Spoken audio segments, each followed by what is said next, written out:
고위공직자의 자세라는 주제로 말씀해 주시겠습니다. 바쁘신 일정에도 귀한 발걸음 해주신 대통령님께 모두 큰 박수 부탁드립니다.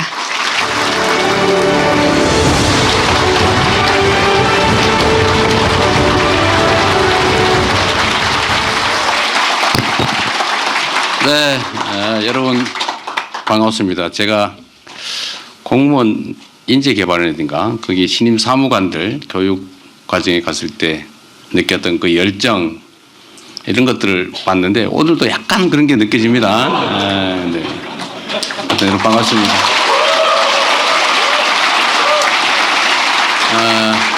하여튼 우리가 함께하기 어려운 상황에 정말 어려운 모임을 했습니다.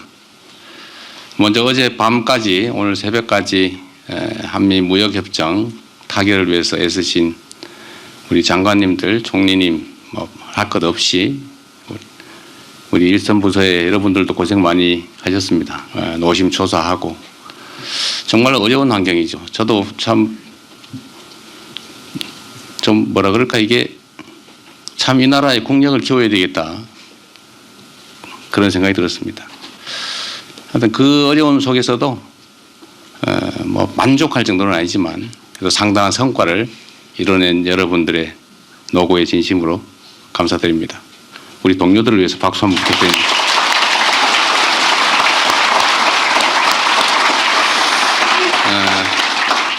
제가 사실은 여러분들을 이렇게 따로따로 보면 좋은데 도저히 시간상 불가능해서 드리고 싶은 말씀이 있어서 한번 모이자고 했습니다. 너무 뭐 뻔한 얘기라서 여러분들 잘 아실 테고 또 이 자리에까지 오시기에는 어쨌든 많은 성과도 내고 평가도 잘 받은 결과가 아니겠습니까?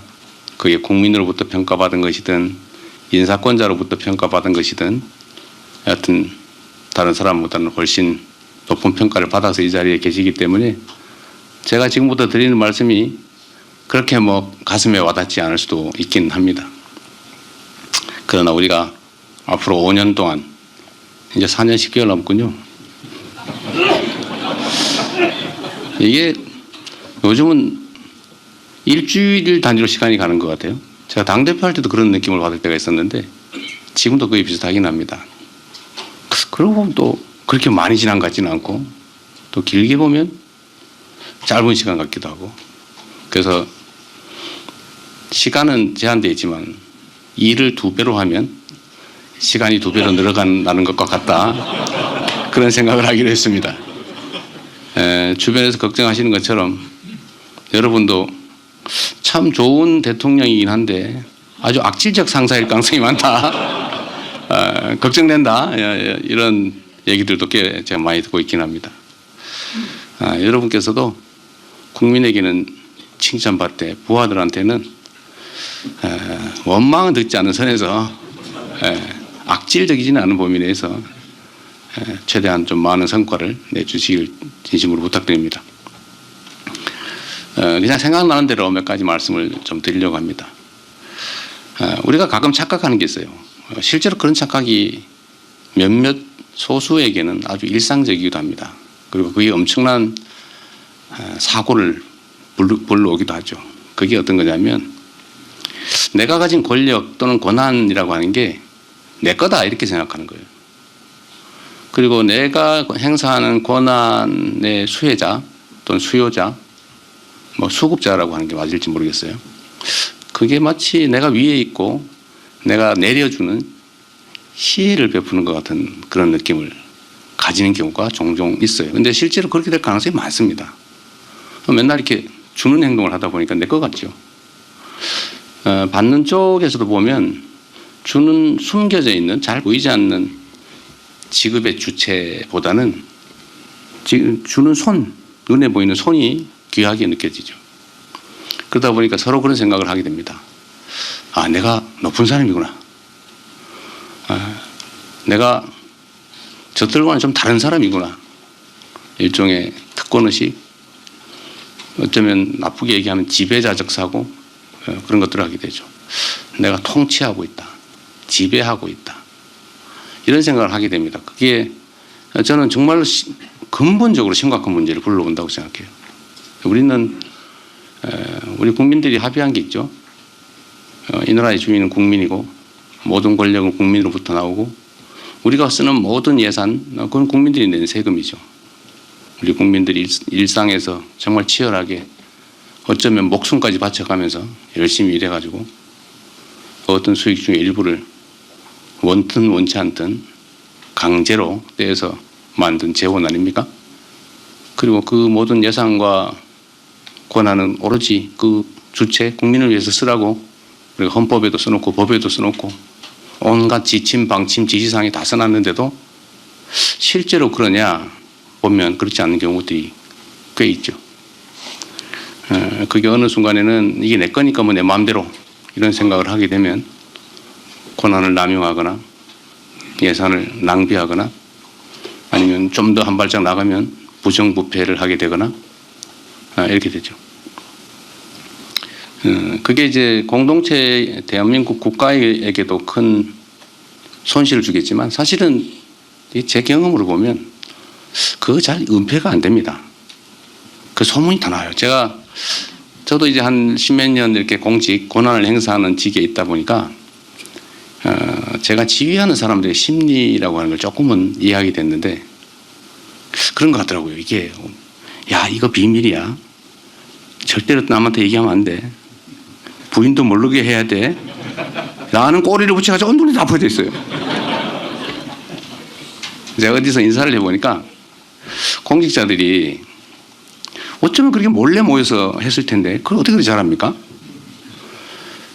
제가 성남시장이 됐을 때 제가 이제 거기는 이제 과장이 꽤 높은 자리니까 사무관 국장들이 모아서 첫 상견례를 했는데 거의 대부분이 제 눈을 못 맞춰요. 저는 이 공무원들 모아가지고 이제 열심히 뭘 해봐야지 이런 생각했더니 전부 다 이러고 있어요. 눈을 못 맞추니까 막 피해요. 그리고 몰래 사표 들고 오고 막 그러더라고요. 그래서 나중에 알게 됐는데 물론 그전에도 소문이 있었지만 승진하는데 일종의 공정 가격을 매겨가지고 몇 급은 3천, 몇 급은 5천, 몇 급은 8천 이렇게 정해놓고 그 금액 이상을 가장 안전한 루트로 가장 빨리 지급하는 사람이 승진했다고 그래요. 근데 이거를 정말 극도로 보안을 유지하면서 했을 거 아닙니까? 다 감옥 가니까. 근데 그걸 공무원들이 다 알고 있더라고요. 그래서 상당수가 이제 그런데 이제 영향권 안에 있다 보니까 제가 그걸 이제 자기들도 아니까 사람은 자기가 아는 만큼 상대도 안다고 생각하잖아요. 자기가 모르고 상대도 모를 거라고 생각하기도 하지만 자기들도 다 알고 다 아니까 나도 알고 있을 거다라고 생각을 하니까 불안한 거죠. 이 사람들 일을 시켜보니까 습관이 일을 하는 습관이 몸에 안 배가지고 딴 생각만 하는 게 눈에 띄어요. 근데 공직자들 여러분도 공직자들이잖아요. 사실 공직자들의 특히 직업 공무원들의 최고 목표는 물론 폼 잡자 이런 건 있겠지만 승진 아닙니까? 승진하는. 그리고 승진 전 단계 소위 영전 좋은 자리로 가는 거. 저는 공무원들에 대해서 우리 일반 사회에서 해바라기다, 영혼이 없다 이렇게 얘기하는 거에 대해서 저는 그걸 비난적으로 얘기하는 것에 동의하지 않습니다. 직업 공무원들의 영혼은 국민의 주권 의지이지 자기 생각이어서는 안 되는 거예요. 여러분도 그렇게 훈련받았잖아요. 교육받았고 그게 의무죠. 직업 공무원이 자기의 주체적 의지를 가지고 대통령이 누가 되든지 국민이 어떤 선택하든 관계없이 내 마음대로 하겠다. 그렇게 하면 안 되죠. 그래서 원래는 그 의지, 사고를 채워주는 것은 국민의 뜻이어야 됩니다. 국민의 의지. 그런데 여하튼 공무직자들은 국민들이 선택한 예를 들면 첫 번째로는 대통령, 두 번째로는 여러 가지죠. 거기서부터 위임받은 또 그다음 재위임받은 재위임받은 갈수록 한 칸씩 무너지지 않습니까? 그 가까울수록 정당성이 높죠. 가까울수록. 거기에 따라야 되는 거예요. 국민이 뜻이 동쪽에 있으면 동쪽으로 당연히 바라봐야죠. 거기 서쪽으로 옮기면 당연히 서쪽을 바라봐야죠. 그걸 해바라기라고 영혼이 없다고 비난할 게 아니라 그건 당연한 것이다. 예. 그런데 공직자들이 그러면서도 자기 이해라고 하는 게 없을 수 없잖아요. 최대의 목표. 뭐 물론 그 중에 가끔씩 나 돈 벌어야지 이런 사람이 있는데 그 오래 못 가죠. 예, 그 오래 못 갑니다. 패가망신 가능성이 매우 높죠. 네, 그런 사람 오래 못 가요 실제로. 근데 공직자들은 자기 목표라고 하는 게 분명히 있기 때문에 그 목표에 부합하는 데를 찾게 마련이죠. 결국은 저기 인사권자 또는 그걸 평가하는 상사 이 사람이 술을 좋아하는구나. 같이 술 먹는 걸. 그럼 어떻게든 술을 사주려고 그러죠. 저 사람이 돈을 좋아하는구나. 그러면 부담스럽지만 할 수 없죠. 저 사람이 성과를 내는 걸 좋아하는구나 라고 확신이 들면 성과를 내기 위해서 최선을 다하죠. 근데 이게 꼭 그렇게 말하지 않아도 사실은 동물도 말이에요. 착 지나가다 사람을 보고 저 사람이 나를 좋아하나 싫어하나를 알지 않습니까? 싫어하는 사람 같으면 막 왈왈 짖고 무서운 사람 같으면 깨갱하고. 근데 사람은 어떻게 했어요? 사람은 여러분도 딱 첫 번째 딱 보면 저 사람이 나를 좋아하는 건 싫어하는 거 대충 알잖아요. 저 사람이 무슨 생각을 하고 있는지를 일상적으로 접하는데 모를 리가 없습니다. 이 사람은 이걸 좋아하는구나. 그러면 거기다 쫙 맞춰서 물론 시간 속도는 좀 차이가 있어요. 변하는 속도. 제 경험으로는 성남시 공무원들이 바뀐 데 한 2년쯤 걸리는 것 같더라고요. 안 믿어요. 제가 예를 들면 인사를 우리는 이런 기준에 의해서 한다라고 공표를 하지만 저 그냥 듣기 좋으라고 하는 소리지 저 사람이 진짜 뭘 좋아하나 안 믿죠. 근데 그게 한 인사를 한 서너 번 하니까 방향이 쫙 잡혀서 한 2년 지나니까 진짜 성과가 나더라고요. 정말 열심히. 그래서 성남시 공무원들이 너무 열심히 일하니까 남들이 의심하기 시작했어요. 어딘가에 성남시에 이익이 하기 위해서 공익적으로 너무 열심히 하니까 저거 분명히 시장이 사적인 목적이 있어 시킨 거지 공무원이 저렇게 열심히 일할 리가 없다. 그래서 제3자 뇌물로 저 분명히 시장이 시켰을 거다. 제가 안 시켰는데 공무원들이 왜 저런 짓을 하겠냐. 그 확신을 가지고 있어요. 근데 그 공무원들은 진짜 자기도 열심히 했거든요. 법률의 범위 내에서. 어쨌든 그렇게 변하더라. 저는 이게 조직이 크든 작든 똑같다고 생각해요. 그래서 저는 저의 인사권자는 국민이죠. 물론 한 번밖에 기회가 없으니까. 그러나 그 후에 평가도 또 있지 않습니까? 저는 공직을 하면서 제가 바라는 건 다 그런 거죠. 제가 이 공적 활동을 마치고 야인으로 돌아갔을 때 보통 지나가는 공직자를 보면 뒤에서 수근수근 이러면 흉보죠. 그런데 그게 아니고 보면 막 온 동네 사람들이 반가워서 함께 세월을 보낼 수 있다면 그것처럼 행복한 일이 어디 있겠어요. 저는 이제 제 목표는 그거예요. 근데 그런 단계로 갈 수 있냐 없냐 이제 제가 이제 하기 나름이겠죠. 그래서 공직사회도 하여튼 공무원들이 본질적으로 바라는 걸 잘 만들어 제시해야 되는데 저는 여러분들한테도 그 말씀을 꼭 드리고 싶습니다. 여러분도 부하들한테 여러분이 가지고 있는 생각을 잘 정리해서 보여주시면 굳이 세게 하지 않아도 잘 따를 겁니다. 그래서 제가 부탁드리고 싶은 거는 여러분들이 공직을 아주 대체적으로 오래 하시니까 모르겠지만 우리는 특히 선출직은 시간이 짧잖아요. 인생도 짧은데 임기는 더 짧고 그리고 거기서 안에서 뭔가 성과를 내서 인정받고 싶은 정치인들은 인정 욕구가 사실 제일 커요. 물론 권력욕도 있지만 권력욕의 본질은 인정 욕구일 겁니다. 그래서 인정받고 싶은 거, 여러분 승진하는 거, 더 나은 위치를 차지하는 거 이럴 거일 텐데 저는 결과로 그걸 증명하고 싶습니다. 실적으로. 그래서 제가 여러분도 이제 인사에 관심이 많을 수 있기 때문에 제가 그 인사에 관한 얘기를 잠깐 드리면 저는 대체적으로 한 3가지 정도가 중요하다. 방향, 자세 이런 거죠. 마인드, 기본적인 마인드. 공직자란 뭐냐? 공직자는 국민을 위한 봉사자라고 헌법에 써놨죠. 너무 당연한 얘기이기도 한데 너무 당연하니까 잊어버리죠. 공직을 왜 하냐? 저는 방향과 자세가 정말로 중요하다고 생각합니다. 제일 중요한 거는. 보통 우리가 이제 자질, 성실함, 능력 이런 걸 얘기하잖아요. 근데 저는 이 중에서 방향성, 자질, 자색이 제일 중요하다고 생각합니다. 뭐 예를 들면 그런 거죠. 아무리 기능이 뛰어나면, 역량이 뛰어나면 뭐 하겠어요? 반대 방향으로 뛰면 소용이 없죠. 그래서 해야 될 일 방향에 맞춰서 잘 가는 거, 이 방향이 제일 중요하다.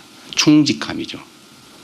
국가와 국민에 대한 충직함, 우리 본래의 직무에 대한 충직함, 이런 게 저는 제일 중요하다고 생각합니다. 마음의 자세. 이건 그리 어렵지 않죠. 그러나 꼭 쉬운 것만도 아닙니다. 사욕, 무욕, 이거 많을 수밖에 없거든요. 사람인데. 어쨌든 그런 거 하나. 두 번째는 성실함이죠. 진지하게, 성실하게 할 수 있는 최선을 다하는 거. 근데 뭐 역량은 뛰어난데 열심히 안 하면 뭐 하겠어요? 또 엉뚱한데 그 역량을 쓰면 오히려 나라에 해가 되겠죠. 하여튼 그래서 성실함이 중요하다. 세 번째가 기능적 역량이죠. 테크닉. 근데 이 세 가지를 다 갖추면 거의 완벽한 공직자라고 할 수 있겠습니다. 그래서 저는 그런 사람을 찾기 위해 참 많이 노력하죠. 여러분도 부하들 인사를 하실 때 잘 찾아주시기 바랍니다. 이 세 가지를 잘 갖춰서 지휘를 잘하면 세상이 많이 바뀔 것 같아요. 제가 선거 때 이런 얘기를 자주 했는데 저는 실제로 그렇게 생각합니다. 똑같은 조선인데 선조 때는 백성들 수백만 명이 죽음에 내몰렸고 정조는 똑같은 조선인데 동아시아 최대의 부흥을 이끌어냈다. 조건은 별로 변한 거 없어요. 저는 그 중에 예를 들면 정조가 한 일 중에 여러 가지가 있지만 예를 들면 노비도 실력이 있으면 쓴다. 부정부패를 없앤다. 내가 최종 책임자이기 때문에 나도 열심히 공부한다. 죽을 때까지 공부한다. 끊임없이 연구하고 좋은 사람 찾기 위해 노력하고 신상 필벌 제대로 하고. 문제는 이 관리가 잘 안 되잖아요. 한양도성에 이렇게 있으면 저기 전남 강진 사또가 뭔 짓을 하는지 알기가 어렵잖아요. 그래서 이 사또가 그야말로 사또짓을 하지 않습니까? 근데 이걸 이 사람이 확실하게 막는 방법을 개발한 거예요. 네. 징을 하나 들고 다니면서 억울한 백성은 와서 징을 쳐라. 어떤 백성이 진짜 와서 징을 치는 날, 그 고을 사또가 징을 치는 날이죠. 경을 치는 날이지. 이걸 들려서 1년에 한 번씩 한 열흘 화성까지 왔다 갔다 하니까 뭐 징을 친 사람이 몇 명이나 되는지 잘 모르겠지만 그 존재 자체만 가지고 전국의 관리 아전들이 무서워서 어디 타막질을 할 수 있겠습니까? 무서워서. 경계 효과가 확실하죠. 저는 그래서 그 조선시대, 정조시대 정말 어려운 상황이지만 조선의 부흥을 만들어냈다 생각합니다. 저는 공직자 한 명 한 명이 똑같다고 생각해요. 공직 또는 정치 영역에 우리 정치인들 여기 몇 분 계신데 이 정치인이나 공직자는 비슷한데 하자면 일이 끝이 없고 안 하자면은 거의 안 해도 됩니다. 그게 공직이거든요. 정말 하자면 끝이 없어요. 아마 여러분 죽을 때까지 다 못 끝낼걸요 아마. 민원이 전국으로 따지면 한 2, 3천만 건 되지 않을까 싶은데 그거 하나씩 다 해결하려도 보통 일이 아니죠. 근데 끝이 없어요. 거의 무한하죠. 그런데 안 하자고 하면 너무 많기 때문에 안 하나 비슷하다고 생각되죠. 평균적으로 따지면. 안 해도 별로 표시가 안 나요. 누구나 어떠나 쇼나 좀 하고 힘센 사람한테 좀 이렇게 선 좀 떼놓고 어디 영향력 있는 데서 좀 홍보 좀 잘하고 하면 뭐 별로 차이가 없죠. 그런데 하느냐 안 하냐에 따라서 끝없는 일을 한번 열심히 한번 해치워 보겠다고 하는 공직자가 있는 조직하고 어차피 하나하나 똑같은데 뭐 술이나 한잔하고 친구나 사귀면서 즐겁게 인생 한번 살아보자. 누려보자. 놀아보자. 이렇게 한 경우 세상은 정조 때 조선과 선조 때 조선처럼 정말 천양지차가 되죠. 저는 지금 현재 대한민국도 다르지 않다고 생각합니다. 기업들도 보면요. 똑같은 조건에서 똑같은 상품을 똑같은 인력을 가지고 똑같은 조건에서 시작을 하는데 어딘가는 글로벌 기업으로 성장을 하고 어딘가는 망해버리죠. 동네 조그마한 구멍가게도 똑같아요. 동네 조그마한 구멍가게를 해도 결국은 그 경영하는 주인의 마인드, 그냥 지나갈 때 걸레 들고 하나씩 닦아 이런 사람하고 시간만 나면 놀러 가는 사람하고 흥망이 결정이 되죠. 처음엔 차이 별로 안 나요. 미세한 차이죠. 더하기를 해나가는 사람이냐 빼기를 해가는 사람이냐 이게 겨우 시간이 지나면 축적이 돼가지고 흥하거나 망하거나 둘 중에 하나로 아주 극단적으로 갈라지지 않습니까? 여러분들도 우리 국민들이 볼 때는 엄청난 고관 대작에 해당되지 않습니까? 아니에요? 아닌 척 하시는데 우리 국민들이나 보통 사람들이 보면 그래요. 엄청나게 높은 사람이고 엄청나게 막강한 영향력을 가진 정말 쳐다보기도 쉽지 않은 대단한 사람들이죠. 대단한 사람 맞아요. 여러분들 손에 누군가의 목숨이 달려있는 경우가 많습니다.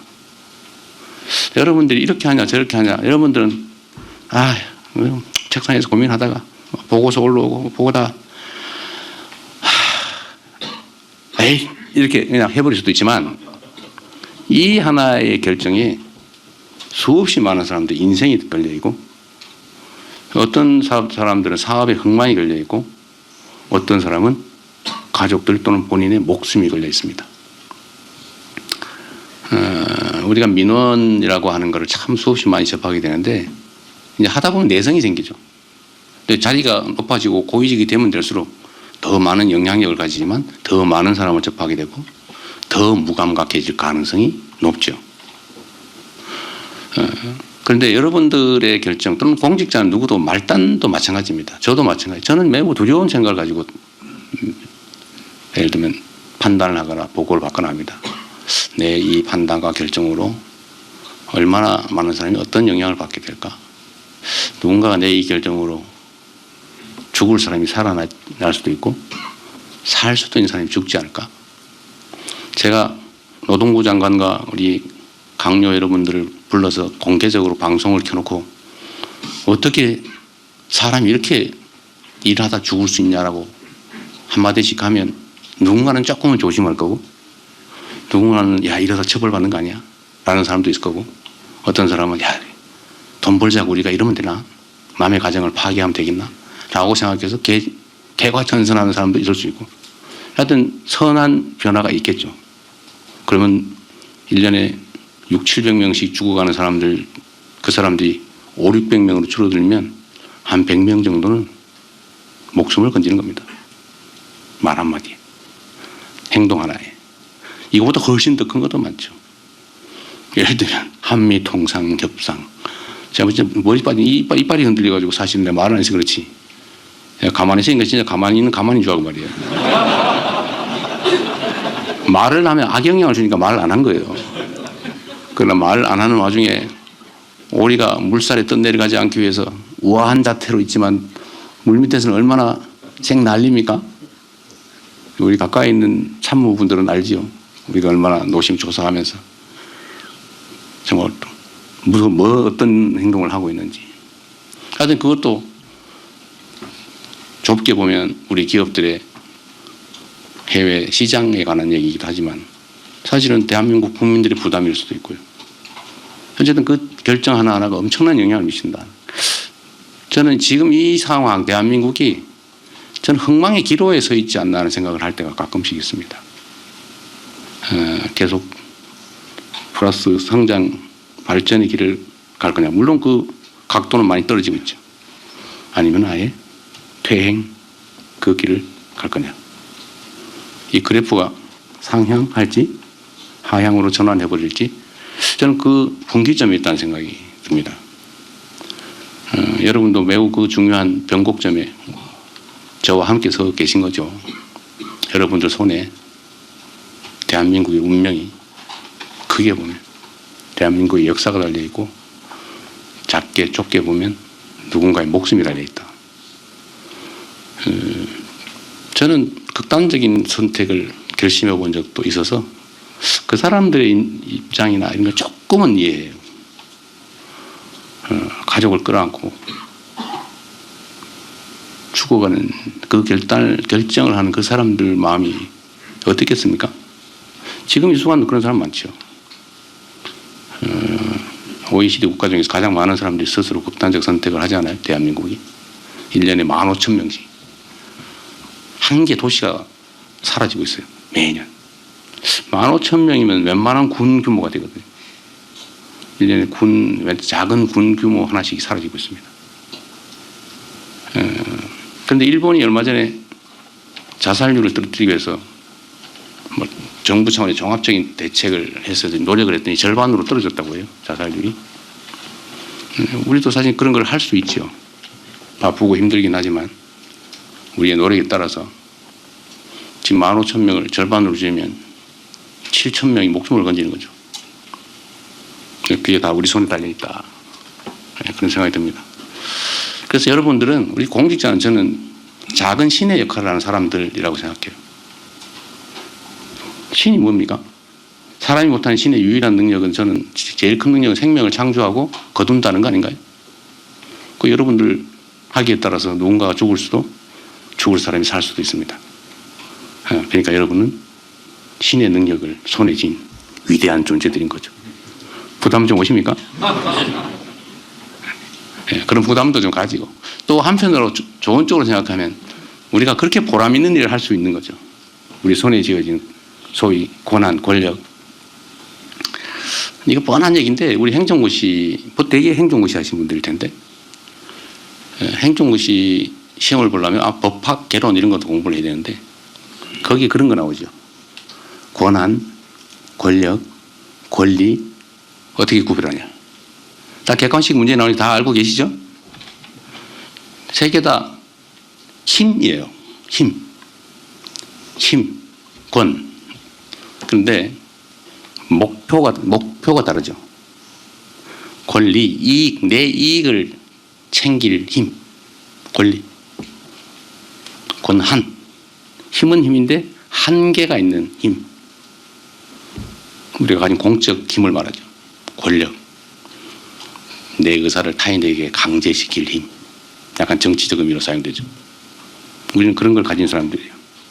계급에 따라서, 직책에 따라서 약간 차이가 있긴 하지만 여하튼 공직자의 공통된 특성은 국민으로부터 위임받은 권력 또는 권한을 크게 또는 작게 나눠 가지고 있다는 겁니다. 여러분들은 대한민국의 사실은 이 대한민국 국가 공동체를 끌어가는 수뇌, 머리의 뇌, 핵심에 해당됩니다. 여러분들 하기 따라서 전혀 다른 세상이 펼쳐질 수 있다. 그런 생각을 해 주시기 바랍니다. 너무 살벌한가요? 이 뻔한 소리인데 원래 다 자주 듣고 보던 얘기죠. 한 번만 더 상기해 보자 그런 뜻입니다. 조금 더 현실적인 얘기를 이제 좀 해봐야 될 텐데 어쨌든 여러분은 저와 싫든 좋든 5년 동안 아닐 수도 있어요. 하여튼 잠정적으로 5년 동안 대한민국 국정을 함께 책임져야 될 사람들입니다. 우리도 하나의 조직 구성원들이죠. 저는 그러려고 합니다. 시스템을 최대한 존중하자. 우리는 목표는 물론 이 모든 기준은 국민의 주권 의지예요. 근데 그게 뭐냐 잘 모르죠. 사람마다 다 다르니까. 더 나은 나라, 더 나은 세상이죠. 국민들의 더 나은 삶. 지금보다는 더 나은. 하여튼 그 목표를 수행하기 위해서 우리에게 주어진 권력, 예산을 제대로 효율적으로 잘 집행한다. 이게 제가 가진 목표예요. 그리고 지금 이런 평가 저런 평가도 중요한데 그것보다 더 중요한 것은 마지막 결론이죠.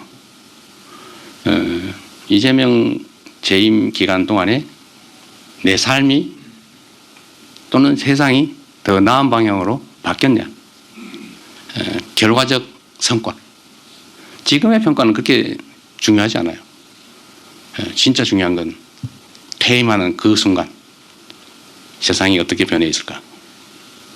말씀드린 것처럼 저는 여러분 학이 따라서 세상은 좋아질 수도 나쁠 수도 있다고 생각합니다. 그리고 저는 제가 비록 국민에게 선택받은 국민에게 위임받은 대통령이라고 하지만 제가 할 수 있는 일은 거의 없어요. 다 여러분 또는 여러분들이 다시 또 위임한 공직자들, 공무원들 통해서 할 수밖에 없습니다. 여러분들은 몸통이고 실체죠. 저는 머리 좋게 말하면 아니면 사고와 가치 같은 허상에 가까운 거죠. 실체는 여러분들이에요. 공직자들, 일선의 공무원들. 여러분들이 잘해야 됩니다. 여러분들을 어떻게 하면 잘하게 할까? 핵심은 공정한 인사겠죠. 물론 잘 안 믿어요. 믿기 어려워요. 제가 해보니 그렇더라고요. 진짜로. 누가 저 사람이 나보다 훨씬 나아. 저 사람이 나를 제치고 승진하는 게 맞아 라고 인정하는 경우가 쉽지 않습니다. 다 사람들은 자기 중심적이거든요. 똑같은 것도 보기 따라 다르잖아요. 똑같은 동전도 어떤 사람은 일자라 그러고 이 사람 맨날 이렇게만 봐 동전 볼 때. 어떤 사람은 동그랗다고 해요. 이 사람 맨날 이렇게만 봐 동전. 다 보기 따라 다르죠. 그리고 승진 배수 4배수 7배수 해놓으면 거의 비슷비슷해요. 그 안에서 최대로 골라봐야 나머지 3사람 또는 6사람은 저거 뭔가 저거 장난치고 있었네. 누가 정동영 의장이 압력 넣은 거 아닐까? 네? 혹시 저 어디 고향 사람이라고 아는 사람이라서 그런 거 아닐까? 이런 의심이 들 수밖에 없죠. 그러나 그것도 이제 시간이 지나고 축적이 되면 그렇게 선택할 수도 있겠네. 아주 잘한 선택이야. 이건 잘 안 돼요. 내가 그냥 참고 견딜만 한 정도의 그냥 최소한의 합리성을 갖춘 선택을 했다고 인정해 줄만 하네. 내 참을만 하네. 라고 하면 무지하게 잘한 거죠. 그래서 어쨌든 저는 최대한 이건 자관 인사도 좀 비슷하게 하긴 했는데 근데 그 후에 다른 이제 인사도 있겠죠. 그건 철저하게 아까 말씀드린 대로 마인드가 어떠하냐. 정말 성실하게 일하는가. 기능적 역량을 갖췄나. 물론 그 안에 청렴하게 하는 이런 부패한 건 절대 안 돼요. 그건 실격이야 실격. 부패 이거 안 돼요. 권력 남용 이거 안 되죠. 그건 보면 다 알아요. 제가 이 인사를 하면서 제 나름대로 발굴한 기법이 하나 있는데 이걸 이 사람한테 물어보면 이렇다고 저 사람한테 물어보면 저렇다고 공적 보고서는 솔직히 잘 못 믿겠고 근데 역시 최적의 방법은 동료들한테 물어보는 거예요. 그 동료들한테 물어보면 개인적으로 물어보면 또 안 돼 이게. 이 사람은 묘해서 어떤 지위를 부여하면 책임감이 생겨나요. 자리가 사람 만든다고 하지 않습니까? 그래서 저는 이제 투표 이런 거 되게 좋아하는 사람인데 집단 지성을 하름. 예를 들면 건축직 5급을 승진을 시켜야 된다. 승진 대상자 목록이 저기 있잖아요. 그죠? 그럼 1부터 한 10까지 있는데 3명을 승진시켜야 된다. 이러면 승진 대상자가 아닌 이제 같은 직급 직리할 사람이 쫙 있지 않습니까? 그래서 승진 대상자 아닌 대상자 빼고 아닌 사람들한테 무기명 투표를 시켜가지고 최다 득표 2명 또는 3명을 뽑은 다음에 그 사람들한테 종이를 나눠주고 몰래 시장실 도지사실 있을 때 따로 한 명씩 불러가지고 여기다가 당신이 승진시키고 싶은 사람 1번부터 1.5배까지 번호를 매겨라. 1, 2, 3, 4, 5.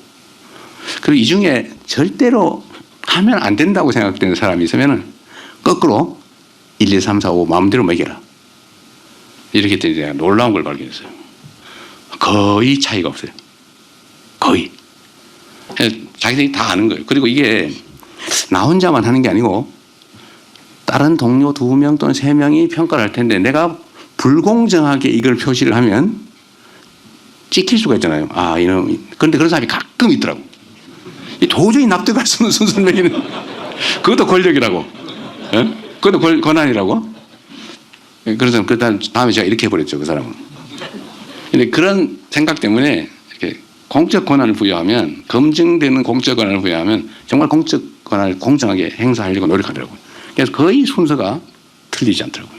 그래서 제가 관심 있는 분들은 알 수 있는데, 제가 시장 도지사 할 때 승진 가지고 요거도 먹은 기억은 별로 없어요.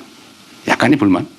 근데 뭐 해먹었다든지 뭐 어떻게 했다든지 이런 얘기 거의 안 들었어요. 왜냐하면 그 투표로 선출된 의견 제출자 그룹들이 보니까 자기들이 말한 대로 거의 됐거든요.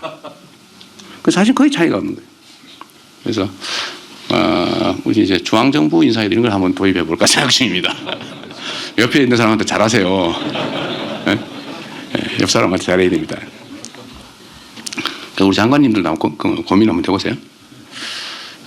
그래서 인사는 최대한 공정하게 하고, 제가 신상필벌을 좀 과하게 할 생각입니다. 물론 벌을 부당하게 하면 안 되고 상은 좀 과하게 할 생각이에요.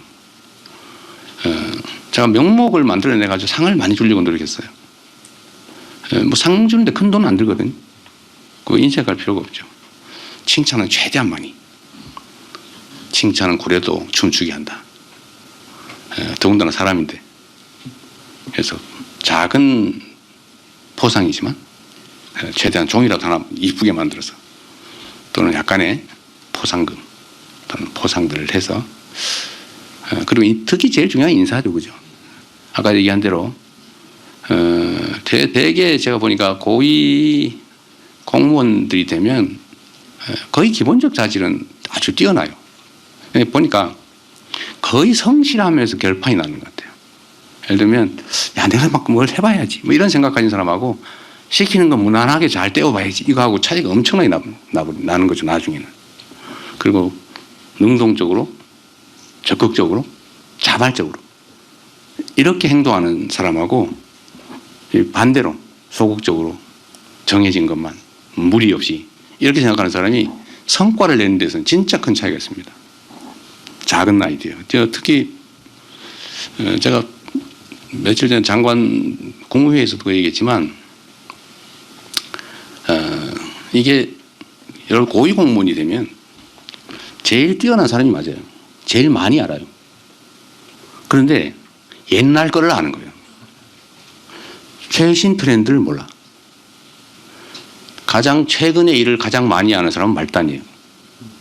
근데 이게 지금 조화가 잘 안 되면 소위 관료제의 폐해가 발생하는 거죠. 꼰대 되는 거죠. 꼰대. 분명히 제일 많이 아는 사람 맞아요. 제일 유능한 거 맞아요. 경험도 많으니까. 근데 문제는 그게 다 과거라는 거죠. 지금 현재. 또는 예측해야 될 미래에 관한 지식, 현실 이런 거는 고위로 올라갈수록 잘 몰라요. 그래서 저는 이런 함정에 안 빠지려고, 남들 들으면 안 되는데 제가 댓글 열심히 읽어봅니다. 거기 아이디어 반짝반짝이는 거 많아요. 그리고 제가 전화기를 지금 수십 년째 같은 걸 쓰고 있는데, 제가 대통령이 되면서 바꿀까 그러다가 아직은 안 바꾸고 있어요. 그래서 이런저런 메시지가 많이 오죠. 그래서 제가 웬만하면 다 읽어봐요. 그 아마 우리 국무위원님들이 새벽에 제가 문자 보내는 거예요. 드디어 이제 시작이구나 싶죠. 제가 텔레그램 방을 그저께인가 며칠 전에 만들었는데 지금은 그러면 유도 아닙니다. 생각나면, 왜냐하면 저는 제 손에 일을 남겨두지 않아요. 쌓이면 잊어버리거나 문제가 되기 때문에 무조건 처리해서 보자마자 보내버립니다. 다른 데다 맡기죠. 그래서 제가 우리 노동부 장관한테 보내고 국무위원 방에도 올리고 그랬는데, 하여튼 제가 이 감각, 젊은 감각, 현장 감각을 잃어버리지 않기 위해서 정말 시간을 많이 쓰는 편입니다. 그래서 여러분도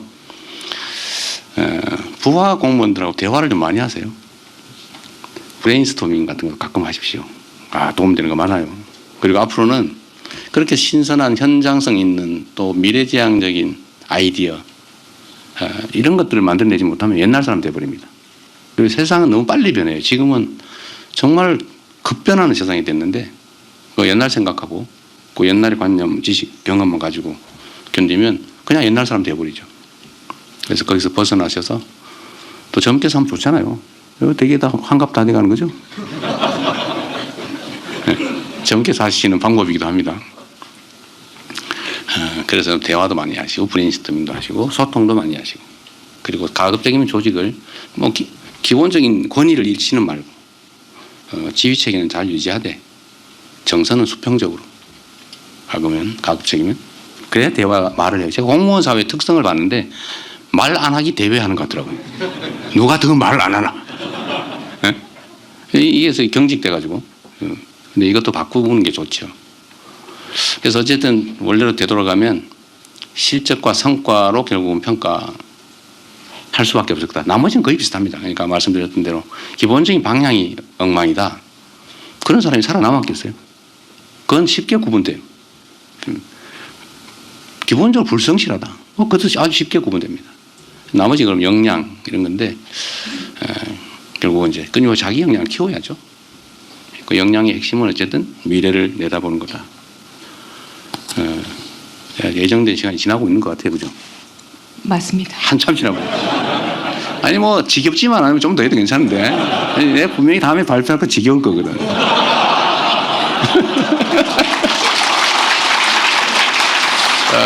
다음 발표자는 지겹지 않게 좀 해주고 내가 얘기해야 되는데 혹시 빼먹겠나 잠깐만 보도록 하겠습니다.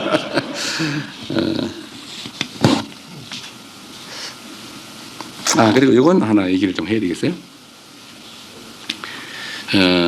하여튼 지금까지 말씀드렸던 것들의 일부이긴 한데 좀 강조해서 드리고 싶은 말씀이 그런 겁니다. 그러니까 지배자, 내가 주는 사람이야. 내가 주야. 이거는 일부러 그렇게 생각하는 건 아니지만 그렇게 될 가능성이 매우 농후해요. 원래 그러니까. 그래서 거기서 행정 편의주의라고 하는 게 생겨나죠. 상대 입장보다는 행정을 더 안정적으로 편하게. 그래서 얼마 전에 나온 예를 들면 이게 이제 수요자가 안 돼 보면 그 마음을 잘 몰라요. 근데 행정은 수요자 입장에서 생각하고 정책도 만들고 집행하고 이러면 진짜 칭찬받습니다. 근데 안 돼요, 잘. 귀찮거든. 일단 시간도 많이 걸리고 에너지도 많이 소모되고 그리고 이제 대접받는 자리 권력이 있으면 대접을 받게 돼 있어요. 뭐 인정을 할 수가 없잖아요. 대접받는 자리에 오래 있다 보면 자꾸 고개가 올라가고 허리가 뒤로 이렇게 넘어가죠. 악수할 때도 앞으로 가기보단 뒤로 넘어가는. 이상하게 그런 사람도 있어요. 악수할 때는 꼭 뒤로 넘어가. 정치인 중에 그런 사람이 있어요. 특히 일당 독재 지역에 그런 사람이 꽤 있습니다. 근데 불가피한 측면이 있는데 끊임없이 노력해야죠. 근데 이 수요자 받는 쪽 입장에서 보면 이 기본적으로 이제 의뢰 관계 있지 않습니까? 낮은. 그러니까 똑같이 해도 서러워요. 섭섭하고 억울하고. 친구들하고 여러분도 그런 경험 하셨을 텐데 어느 날 친구가 나를 대하는 태도가 달라요. 그건 나보다도 더 출세한 사람들을 볼 때 느낌 또는 내가 더 출세했을 때 느낌 거의 비슷합니다. 그래서 원래는 내가 난 평소하고 똑같이 행동하는데 왜 상대가 저렇게 느끼지? 라는 생각이 들 때가 있을 거예요. 그리고 왜 그런지도 이제는 알겠죠. 여러분도 뭐 먹을 만큼 나이도 있었으니까. 이유는 그렇죠. 똑같이 행동을 하면 내가 평소엔 같은 평지에 서 있었는데 내가 어느 날 보니까 한 계단 더 올라가 있는 거예요. 그런데 거기서 똑같은 각도로 인사를 하면 상대는 고개가 빳빳하네. 고개 안 숙이네. 이렇게 느껴지거든요. 그래서 의도적으로 한 계단 올라간 만큼 한 계단 더 숙여줘야 비로소 균형이 맞습니다. 근데 이거 잘 안 돼요. 그거 잘 노력해야 됩니다. 그래서 뭐 변은 익을수록 고개를 숙인다는 말도 있지만 잘 느낌이 안 오죠. 근데 수혜자 입장에서 보면 내가 국가로부터 지금 그런 게 있어요. 내가 국가로부터 어떤 지원을 받는다. 그거 원래 당연한 건데 내가 더 세금 내고 내가 아무리 직장이 없어도 내가 사이다 사몽돼서도 세금을 내고 있는데 그리고 국민들은 공동체로 다 똑같이 나라의 주인인데 국가로부터 내가 힘들어 지원받는 건 너무 당연한 권리 아닙니까? 그거 헌법이 써놓은 권리죠. 그런데 세상이 하도 지원받는 건 무슨 범죄처럼 나쁜 사람인 것처럼 부도덕한 것처럼 이렇게 자꾸 끊임없이 얘기를 하다 보니까 자기가 지원받는 게 다 눈치가 보이는 거예요. 근데 거기다가 이 사람은 지원받는 사람입니다 라고 얼겁게 표시를 해가지고 하면 그 사람이 얼마나 상처받겠어요? 이걸 낙인이라 그러죠. 그런데 행정을 하는 사람 입장에서는 쉽게 내 편의로 착오가 발생하지 않기 위해서 하면 혼나니까, 문제 생기니까 표시를 막 하죠. 제가 급식 학교 결식아동 급식 카드 있었어요, 옛날에. 그게 결식아동 카드라는 게 딱 표시가 돼 있어요. 그거 저 김현지 보좌관이 지적해가지고 고쳤는데, 아, 그래? 그래서 제가 똑같이 일반 신용카드하고 똑같이 만들어서 줬죠. 그래서 구별이 안 돼요. 쓰는 사람만 아는 거죠. 너무 좋아요. 인격을 침해당하지 않는. 우리는 생각 안 하죠. 뭐 급식카드인데 뭐, 누가 뭐 너 지원받아서 밥 사먹는 누가 뭐라 그러냐라고 우리는 생각하지만, 받는 사람은 엄청난 상처를 입죠. 이 입장을 바꿔 생각해 보지 않았기 때문에 그런 거예요. 모든 행정은 다 그런 요소가 있습니다. 우리는 뭔가를 주는 쪽에 서 있는 사람들이에요. 공급자의 입장. 그런데 이 공급을 실제로는 우리의 것을 주는 게 아니에요. 우리는 우리의 것을 준다고 착각이 빠질 경우가 가끔씩 있는데, 그 생각을 진짜 완벽하게 버려야 됩니다. 우리는 우리의 것을 주는 게 아니에요. 그들의 것을 돌려주는 일을 우리가 대신 맡아서 하고 있을 뿐이죠. 그 생각을 절대로 버리지 않았으면 좋겠다.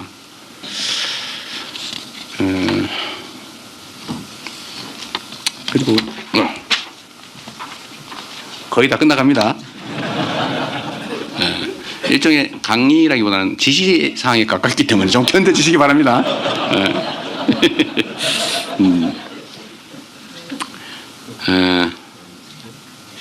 이런 게 있어요. 아까 말씀드린 것처럼 그 공직자들이 어떻게 하느냐. 뭐 조선시대의 왕이라고 하는 걸로 표현되기도 하지만, 이 공직자가 하기에 따라서 세상이 정말 흥하기도 하고 망하기도 하는데, 그럼 이 공직자들이 나라가 흥할 수 있고 국민들이 더 나은 삶을 누릴 수 있도록 똑같은 조건에서 그렇게 하도록 만들어주는 게 최고 지휘자가 할 일이잖아요. 그죠? 저는 여러분들한테 일단 많은 도구를 가지고 있죠. 채찍도 당근도 가지고 있죠. 근데 가능하면 당근을 많이 써서 스스로 자부심 느끼면서 일하고, 아, 내가 나라를 위해서 이런 기여를 했어. 그러니까 자식들한테도 내가 이 나라를 위해서 이런 결과를 만들어내는 어느 시대의 훌륭한 공직자 그룹의 일원이었어 라고 평가 듣고 여러분도 그렇게 자부심 느끼기를 바랍니다. 그렇게 만들어야죠. 근데 여기에 큰 장애가 하나 있어요. 열심히 일하면 감사를 자꾸 해요. 일 안 하면 감사당할 일이 없어요. 안전하게 가야죠. 근데 불행하게도 이게 원래부터 있던 공직사회 문제입니다. 복지부도 뭐 월급 주고 때 되면 웬만하면 승진하고 모두가 다 그러고 있으니까 일종의 뭐 카르텔이라고 그럴까, 적당히 하기. 막 열심히 일하는 사람 보면, 아, 자식이 저 잘난 척 하려고 저거 괜히 저런다 그러고. 근데 이걸 고치기 위해서 온갖 가지 우리가 연구를 해냈잖아요. 적극 행정 면책 뭐 이런 얘기도 해가면서 열심히 잘하려다 그런 건 책임을 묻지 않는다. 그게 조금씩 자리를 잡았어요. 근데 이게 지금 완전히 깨져버렸습니다. 열심히 하면 바보가 아니고 미친 사람 취급받게 됐어요. 좀 미쳤나 지금. 나중에 수사받으면 어떡하려고. 나중에 감사받으면 어떡하려고. 지금 공직사회가 그렇게 돼버렸죠. 열심히 안 해도 되는 일을 하는 건 바보를 넘어서서 미친 사람 취급당하기 시작했습니다. 공직자들이 할 일은 정말 산처럼 많아서 하자면 끝이 없고 안 하자면 뭐 안 해도 문제가 없는 그런 아주 특수한 직역인데, 열심히 하면 세상이 정말 혁명적으로 바뀐단 말이에요. 그럼 그렇게 하게 만들어줘야죠. 근데 이거를 100명 중에 열심히 하는 100명 중에 혹시 한 명이 나쁜 의도를 가지고 악용하지 않았을까? 그 한 명을 잡는다고 100명을 때려놨으니 누가 그 일을 하겠습니까? 그래서 이 적극행정 면책제도나 이런 것들이 다 이제 무용지물이 됐어요. 아무도 안 믿어요. 지금 그 얘기해도 네가 권력을 잃은 다음에 그 다음은 어떻게 책임질 건데? 지금 이렇게 얘기하면 할 말이 없잖아요. 물론 이거의 제일 큰 책임은 정치에 상실되어 있습니다. 정치가 사라졌죠. 전쟁만 하죠. 서로 죽이려고 그러고 제거해버리려고 하고, 진짜로 바뀌면 편이 쫙 깔려가지고 잘해도 적, 못해도 내 편. 이렇게 돼버린 거예요. 잘하면 잘했다 그러고 못하면 못했다 그러고 잘하면 기회를 더 주고 못하면 책임을 묻고 이게 정상적인 민주주의 시스템인데 이제는 이게 누군가 의도에 의해서 만들었든 아니면 어쩌다 보니 이렇게 됐든 간에 지금은 편이 너무 많아졌습니다. 편이 너무 강력해요. 근데 그 속에 있는 정치적 중립을 해서 국민만을 위해서 일해야 될 공무원들조차도 나는 책임지기 싫어서 정치와 정권이 바뀌거나 이래서 내가 나중에 책임질 일을 내가 왜 하냐. 안전하게 살자. 이게 트렌드가 돼버렸지 않습니까? 이거를 고쳐야 되겠다. 어떻게든지. 쉽지 않겠죠. 일단 정치를 정상화하는 건데 이건 뭐 여러분들하고 내가 할 얘기는 아닌 것 같고. 공직사회의 행정을 정상화하는 제일 결정적인 것은 저는 일단은 두 가지라고 봐요. 정상적 행정에 형사사법의 잣대를 들이대면 안 된다. 뭐 돈을 받아 먹었다든지 뭐 권력을 폭력적으로 남용을 해가지고 질서를 어지럽혔다든지 뭐 이러면 혹시 모르겠는데 뭐 툭하면 직권남용이래. 내가 이 부하한테 지시를 하는 게 이게 혹시 직권남용인가? 나중에 문제될 수 있는가? 여러분 걱정되시죠? 아닌 척 하시는 거예요? 뭐 일을 안 하시는 분들이거나 그건 아닐 것 같고 너무 심각하죠. 요즘은 기록과 녹음이 상식이 됐죠. 증거를 남긴다. 난 시켜서 했다라고 언젠가 변명이 될지도 모르니까 시켰다는 증거를 남기죠. 공문으로 하는 게 아니고 뭐 전화로 하면 녹음해놓고 아니면 비망록, 요새 비망록 쓰는 게 유행이라는데 아닌 척 지금 표정을 자칫 내가 반응을 보이면 내가 한 사람 되니까 지금 표정 관리하느라고 어려우시죠? 네. 이게 이렇게 하면 뭔 행정을 하겠어요. 그래서 이 직권남용의 남용을 막기 위한 장치를 만들도록 하겠습니다. 이럴 때 박수도 한번 하세요.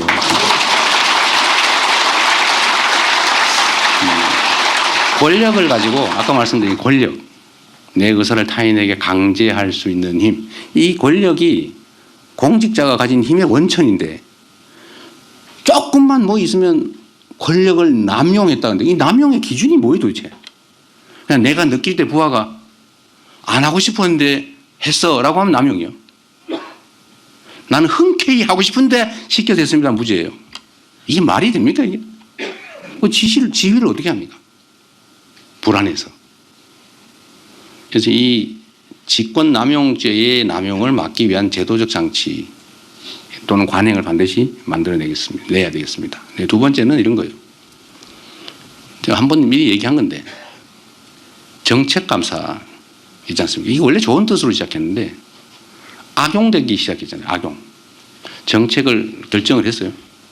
그런데 그 정책이 예를 들면 아주 막 큰 효과를 냈는데도 시간 지난 다음에 나중에 보니까 이것보다 더 좋은 정책이 있었는데 왜 그렇게 했어?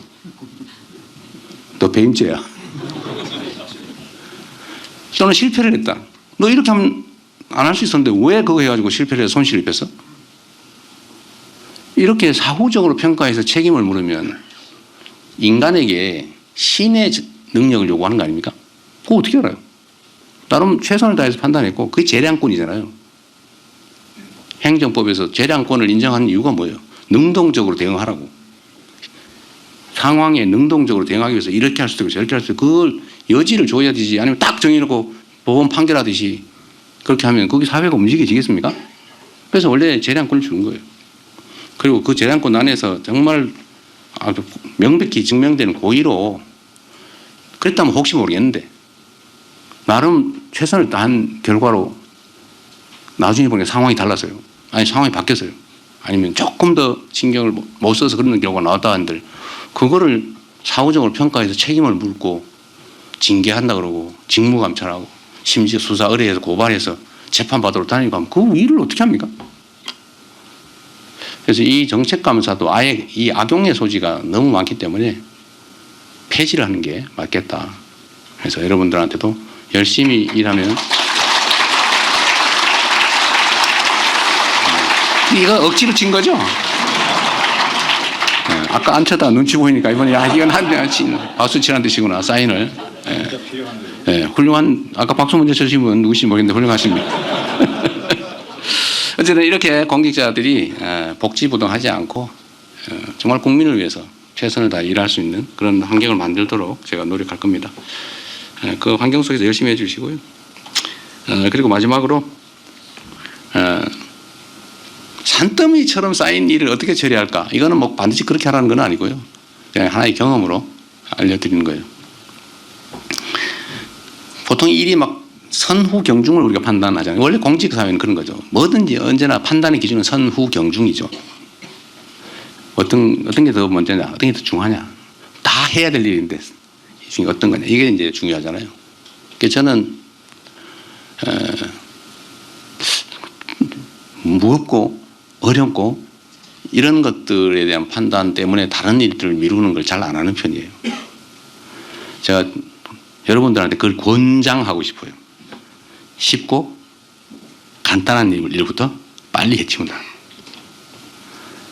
원래 공직자 책상에는 막 수북이 산더미처럼 일이 쌓여 있죠. 그리고 스트레스 덩어리죠. 그만 보면 머리가 지끈지끈 아프죠.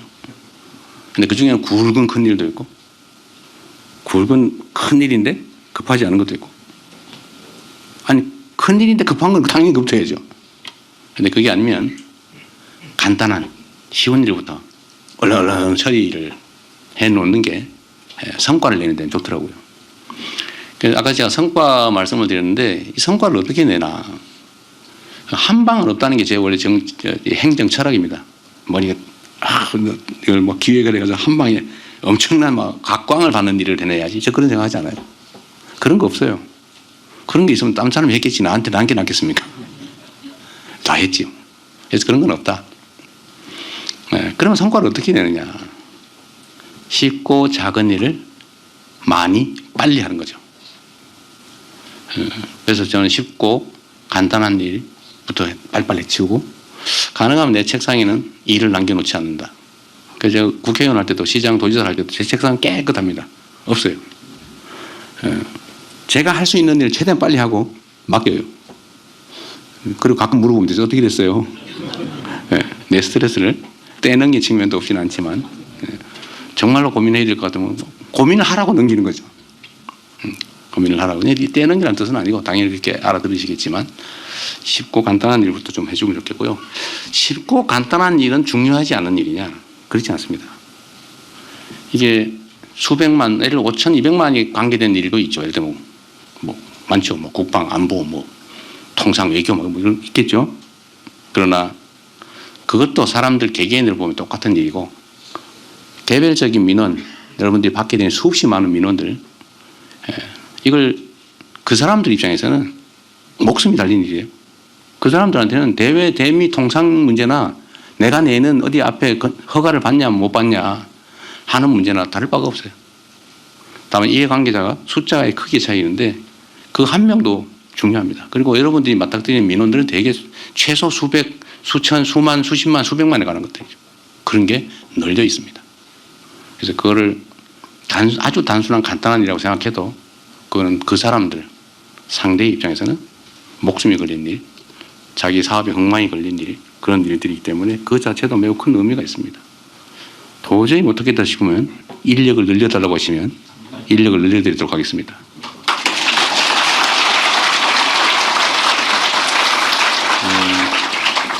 제가 더 하면 민폐 같아서 이것만 해도 엄청 많이 했네요. 하여튼 여러분 제가 공식적으로 드리고 싶은 말씀은 거의 다 드렸기 때문에 다음에 한번 또 기회를 갖기로 하겠습니다. 정말로 여러분들은 내 직업의 직장 또는 직업일 수도 있지만 그러나 이거는 개인 사업 또는 사적인 일과는 차원이 다른 대한민국의 운명이 달린 일을 하는 분들이세요. 그래서 여러분이 쓰는 1시간은 5,200만 시간의 가치가 있다. 여러분 그래서 귀한 존재들입니다.